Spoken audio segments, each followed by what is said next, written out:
Hola, Dios te bendiga, espero que estés muy bien. Bueno, terminamos hoy con el libro de Números en la lectura que vamos a tener en el día de la fecha. ¿Por qué?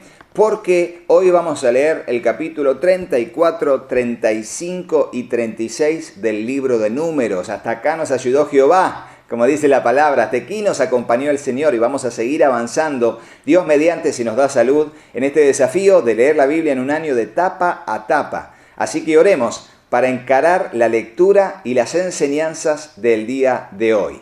Señor Dios, te damos muchas gracias por este tiempo que vamos a meditar en tu palabra y a leerla en este final del libro de Números. Te pedimos que nos dirijas para poder ser edificados por medio de tu palabra en nuestra vida. Por eso, Dios, aquí está nuestro corazón como una tierra fértil, donde tu palabra, tu semilla será sembrada. Te ruego, Dios, que allí pueda germinar, crecer y dar fruto, al 100, al 60 o al 30 por uno, conforme sea tu propósito y nuestra fe en tu bendita palabra. Te lo pedimos juntos en el nombre de Jesús y decimos amén, amén y amén. Muy bien, capítulo 34 del libro de Números. Dice así: límites del país. Entonces el Señor le dijo a Moisés: da las siguientes instrucciones a los israelitas. Cuando entren a la tierra de Canaán, la cual les doy como su preciada posesión, estos serán los límites. La porción sureña del país se extenderá desde el desierto de Sin a lo largo del límite con Edom, y la frontera sur empezará al oriente en el Mar Muerto, y se extenderá hacia el sur, pasando por el paso de los Escorpiones rumbo a Sin. El extremo sur será Cades Barnea, y de allí seguirá a Hazar Adar hasta llegar a Asmón. De Asmón el límite girará hacia el arroyo de Egipto y terminará en el mar Mediterráneo. La frontera occidental será la costa del mar Mediterráneo. La frontera norte empezará en el mar Mediterráneo y se extenderá hacia el oriente hasta el monte Hor, y luego a Lebo-Hamat, pasando por Sedad, y Sifón hasta Hazar-Enán, y esta será la frontera norte. El límite oriental empezará en Hazar-Enán y se extenderá al sur hasta Sefán, y bajará a Ribla al oriente de Aín. De allí, la frontera descenderá a lo largo de la orilla oriental del mar de Galilea, y luego a lo largo del río Jordán hasta el Mar Muerto. Estos son los límites de su tierra. Entonces Moisés le dijo a los israelitas: este territorio es la patria que se repartirá por sorteo sagrado entre ustedes. El Señor ordenó que la tierra sea repartida entre las 9 tribus y media restantes. Las familias de la tribu de Rubén, de Gad y media tribu de Manasés ya recibieron sus porciones de tierra al oriente del río Jordán, frente a Jericó, hacia la salida del sol. Líderes para repartir la tierra, versículo 16. Entonces el Señor le dijo a Moisés: el sacerdote Eleazar y Josué, hijo de Nun, son los hombres designados para repartir las porciones de tierra entre el pueblo. Además, recluta a un líder de cada tribu para que los ayude en la tarea. Estas son las tribus y los nombres de los líderes. De la tribu de Judá, Caleb, hijo de Jefone. De Simeón, Semuel, hijo de Amiud. De Benjamín, Elidad, hijo de Quislón. De Dan, Buki, hijo de Jogli. De Manasés, hijo de José, Aniel, hijo de Efod. De Efraín, hijo de José, Kemuel, hijo de Sistán. De Zabulón, Elisafán, hijo de Parnac. De Isaacar, Paltiel, hijo de Asán. De Aser, Ayud, hijo de Selomi. Y de Neftalí, Pedael, hijo de Amiud. Estos son los nombres que el Señor nombró para repartir las porciones de tierra de Canaán entre los israelitas. Capítulo 35. Ciudades para los levitas. Mientras Israel acampaba junto al Jordán en las llanuras de Moab, frente a Jericó, el Señor le dijo a Moisés: ordena a los israelitas que, de las propiedades que recibieron, entreguen a los levitas algunas ciudades donde vivir junto con los pastizales que las rodean. Los levitas vivirán en esas ciudades, y las tierras que las rodean proveerán pastura para su ganado, rebaños y otros animales. Los pastizales alrededor de estas ciudades, asignados a los levitas, se extenderán por 460 metros a partir de las murallas de las ciudades en todas direcciones. Midan 920 metros afuera de las murallas de cada ciudad en cada dirección, oriente, sur, occidente y norte, y la ciudad quedará en el centro. Esta área será otro pastizal, aún más grande para las ciudades. 6 de las ciudades que entreguen a los levitas serán ciudades de refugio, donde una persona que haya matado a alguien por accidente podrá huir o ponerse a salvo. Además, entréguenles otras 42 ciudades. En total darás a los levitas 48 ciudades con los pastizales que las rodean. Estas ciudades las tomarán de las propiedades del pueblo de Israel. Las tribus más grandes darán más ciudades a los levitas, mientras que las tribus más pequeñas darán menos.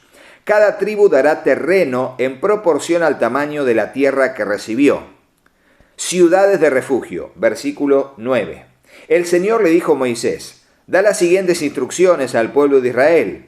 Cuando crucen el Jordán para entrar a la tierra de Canaán, designen ciudades de refugio donde una persona pueda huir si ha matado a alguien por accidente. Estas ciudades servirán como lugares de protección contra los parientes de la víctima que quieran vengar la muerte.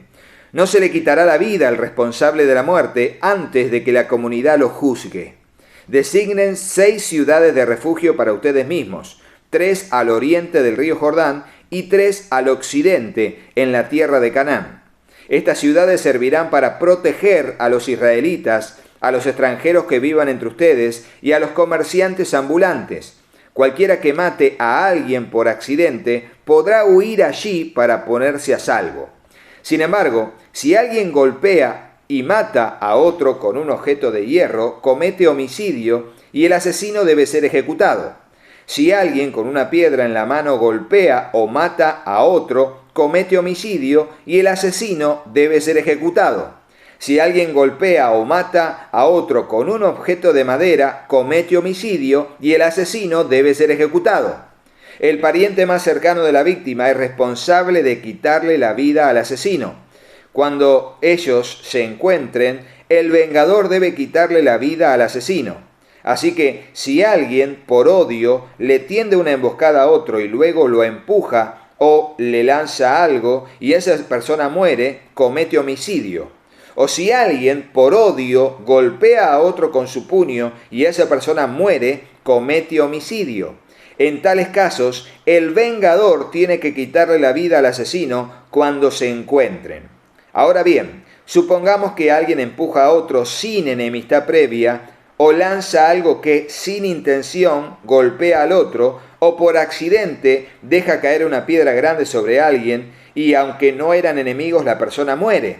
Si esto llegara a suceder, la comunidad debe seguir las siguientes normas al juzgar entre el responsable de la muerte y el vengador, el pariente más cercano de la víctima.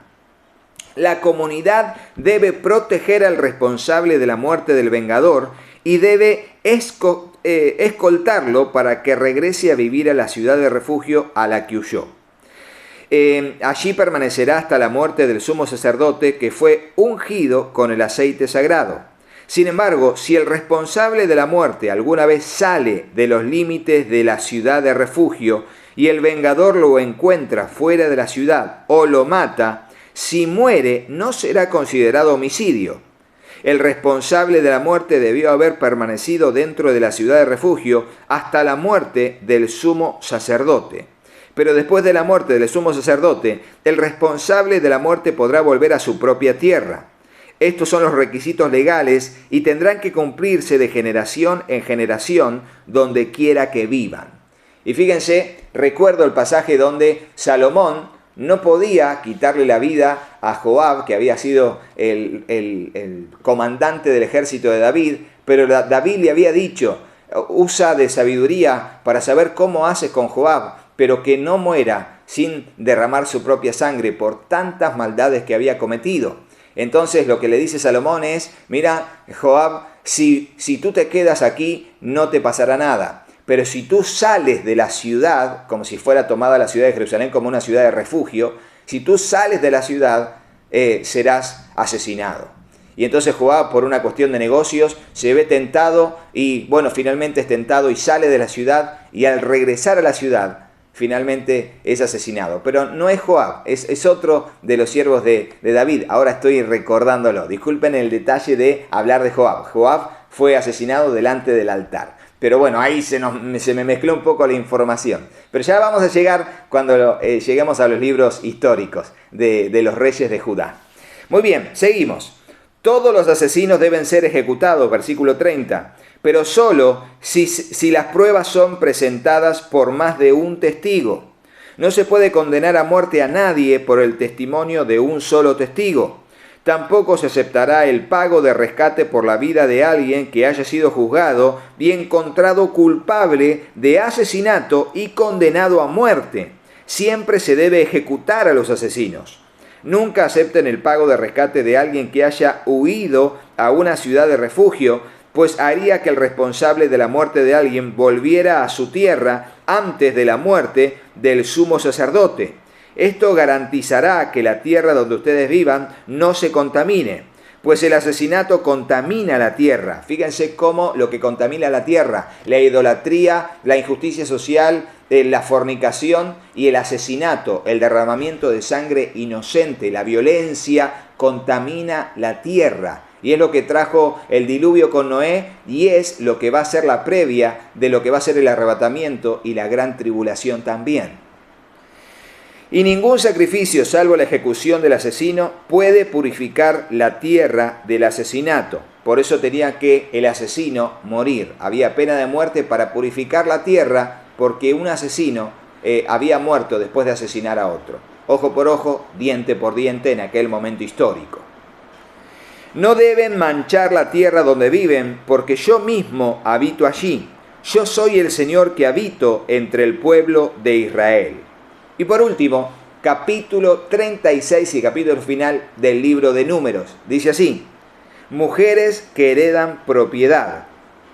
Luego los jefes de los clanes de Galad descendieron de Maquir, hijo de Manasés, hijo de José, se presentaron ante Moisés y los líderes de las familias de Israel con una petición.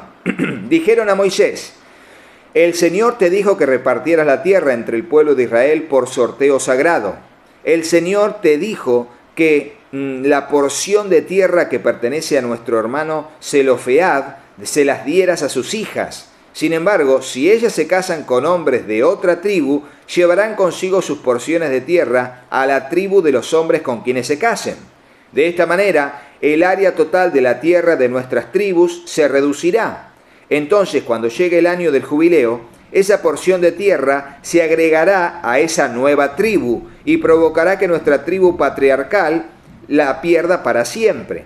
Así que Moisés le dio a los israelitas de parte del Señor el siguiente mandato: el reclamo de los hombres de la tribu de José es legítimo. Esto es lo que el Señor ordena acerca de las hijas de Zelofead. Fíjense que se las nombra ya en 3 eventos diferentes. Cómo fue marcando una tendencia diferente y ha sido tan relevante en ese momento histórico la lucha por sus derechos de las hijas de Zelofead, estas 5 hijas que lucharon por sus derechos de tenencia de propiedad para poder permanecer y perpetuar el nombre de su familia y las tierras que pertenecen a su familia. Entonces dice, como dijimos, esto es lo que el Señor ordena acerca de las hijas de Zelofead. Permítanles casarse con quienes deseen, siempre y cuando sea alguien de su propia tribu patriarcal. No se permite que ninguna tierra se transfiera de una tribu a otra, ya que toda la tierra asignada a cada tribu debe permanecer dentro de la tribu a la que inicialmente fue concedida. Las hijas de todas las tribus de Israel que estén en línea para heredar la propiedad deben casarse dentro de su propia tribu. Y este era un detalle de por qué tenían que casarse con gente de la misma tribu. No era una cuestión solo religiosa, sino de herencia de tierra y permanencia de la propiedad en la misma familia y en la misma tribu para no causar injusticia social en el trato con el territorio que habían conquistado. Fíjense cómo la Biblia misma lo explica. Terminamos. De esta manera todos los israelitas conservarán sus propiedades patriarcales. Ninguna porción de tierra puede pasar de una tribu a otra. Cada tribu de Israel debe conservar la porción de tierra que le fue asignada. Entonces las hijas de Zelofead hicieron lo que el Señor le ordenó a Moisés. Mala, Tirsa, Ogla, Milca y Noa, todas se casaron con sus primos por parte de su padre, dentro de los clanes de Manasés, hijo de José. De este modo, su herencia de tierra permaneció dentro de su tribu patriarcal. Estos son los mandatos y las ordenanzas que el Señor le dio al pueblo de Israel por medio de Moisés mientras acampaban en las llanuras de Moab junto al río Jordán frente a Jericó. Fíjense cómo hemos terminado la lectura del libro de Números y hemos aprendido tantas cosas de este libro tan particular, donde uno dice, bueno, Rodo, hay muchos números, por eso se llama números y censos y números de aquí y de acá y las cosas que lograron y conquistaron y los lugares donde fueron, los censos que hicieron, los informes que tuvieron, la tierra que fueron pasando, los campamentos que fueron yendo de un lugar a otro en el desierto durante 40 años. Bueno, todo con un propósito.